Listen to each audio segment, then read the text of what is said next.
राजू ठेठ और ताराचंद हत्या के मामले में चंद घंटों में पुलिस ने आरोपियों को गिरफ्तार कर लिया। इस पूरे मामले पर 5 आरोपियों को हिरासत में लिया गया है। कैसे सफलता मिली, डीजीपी उमेश मिश्रा हमारे साथ हैं। सर, कैसे सफलता मिली आरोपियों को पकड़ने में, किस तरह मॉनिटरिंग की गई थी?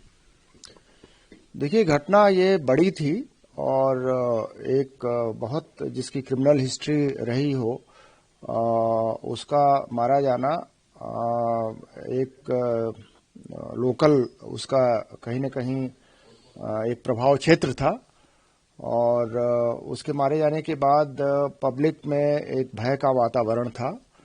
तो ऐसे माहौल में पुलिस ने 2 फ्रंट पे काम किया। एक तो कानून व्यवस्था बनाए रखना स्थानीय स्तर पे, और दूसरा मुलजिमों या आरोपीगण को तत्परता के साथ पकड़ना। और मैं बहुत बहुत कांग्रेचुलेट करना चाहूंगा, बधाई देना चाहूंगा सीकर पुलिस अधीक्षक और उनके रेंज आईजी दोनों अधिकारियों को, उमेश दत्ता जी और कुंवर राष्ट्रदीप, दोनों ने मिलके इस चैलेंज को मीट किया और बहुत एक सुनियोजित तरीके से अभियान चलाया। वो उन्होंने एविडेंस बिठाना शुरू किया, जाने के रास्तों का उन्होंने एक असेस किया किस रास्ते से गए होंगे, और उन सब पे उन्होंने टीमें रवाना की।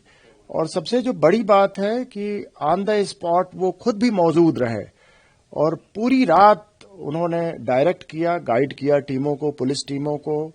पड़ोसी जिलों के पुलिस अधीक्षकों का भी भरपूर सहयोग मिला। विशेषकर झुंझुनू के पुलिस अधीक्षक ने अपनी सारी पुलिस फोर्स को अलर्ट पे किया और उनको भी खोजने के काम पे लगाया।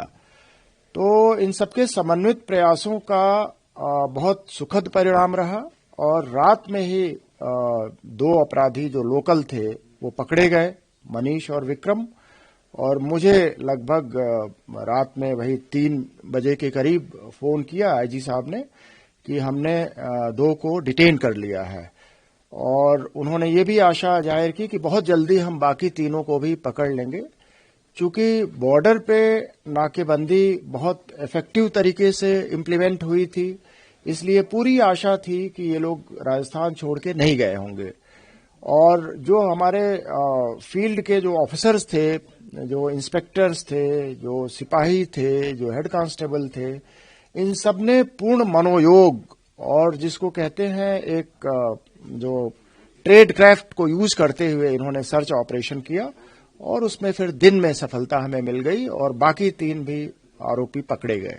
सर, बताया जा रहा है पुरानी रंजिश का मामला है, कई गैंग भी सक्रिय हो रही है, लॉरेंस गैंग भी इसमें हत्या पे सोशल मीडिया पे डालने में लगी है। देखिए, इसमें जाहिर सी बात है कि 3 आरोपी जो पकड़े गए हैं वो भिवानी हरियाणा के हैं, यानी कि बाहर के गैंग का कहीं न कहीं किसी न किसी रूप में इन्वॉल्वमेंट अवश्य है। अब वो गैंग कौन है, उसके तार किससे जुड़े हैं, ये विस्तृत तफ्तीश का विषय है।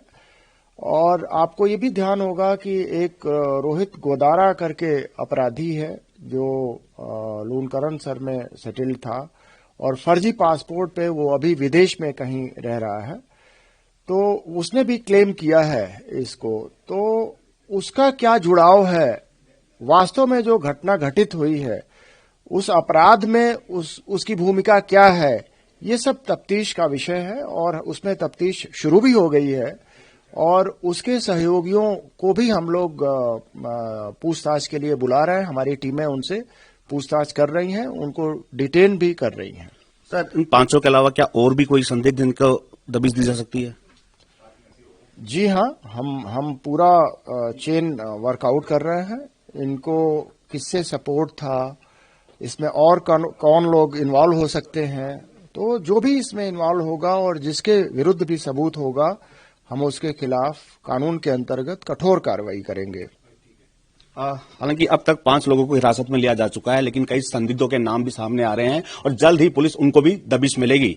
हसन पांडे, TV9 जयपुर।